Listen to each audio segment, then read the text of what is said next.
آج میں آپ کو نبی صلی اللہ علیہ وسلم کی ایک نصیحت سناؤں گی جو انہوں نے حضرت ابو ذر رضی اللہ تعالیٰ عنہ کو کی.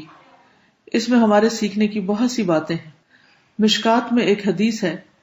ابو ذر رضی اللہ عنہ نے عرض کیا، یا رسول اللہ صلی اللہ علیہ وسلم، مجھے کوئی نصیحت فرمائیے. آپ نے فرمایا، میں تجھے اللہ کا تقوی اختیار کرنے کی نصیحت کرتا ہوں، کیونکہ اللہ سے ڈرتے رہنا تیرے دینی اور دنیاوی کاموں کی خوبصورتی اور آرائش کا باعث ہوگا. میں نے عرض کیا، کچھ اور فرمائیے.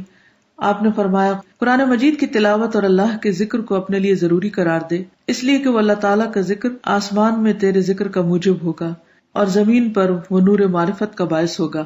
میں نے عرض کیا، کچھ اور بتائیے. آپ نے فرمایا، طویل خاموشی اختیار کر، اس لیے کہ خاموشی شیطان کو رسوا کرتی ہے اور امر دین میں تیری مددگار ہے. میں نے عرض کیا، کچھ اور فرمائیے. آپ نے فرمایا، اپنے آپ کو زیادہ ہنسنے سے بچا، اس لیے کہ زیادہ ہنسنا دل کو مردہ کر دیتا ہے اور چہرے کی شگفتگی کو زائل کر دیتا ہے. میں نے عرض کیا، کچھ اور فرمائیے. آپ نے فرمایا، سچی بات کہہ اگرچہ وہ تلخ ہو. میں نے عرض کیا، کچھ اور فرمائیے. آپ نے فرمایا، دینی امور کے اظہار میں کسی ملامت کرنے والے کی ملامت سے نہ ڈرو. میں نے عرض کیا، کچھ اور فرمائیے. آپ نے فرمایا، جب کسی کی عیب گیری یعنی عیب اچھالنے کا خیال تیرے دل میں پیدا ہو تو اس کے اظہار سے تجھے تیرا یہ خیال روک دے کہ مجھ میں بھی کچھ عیب ہے.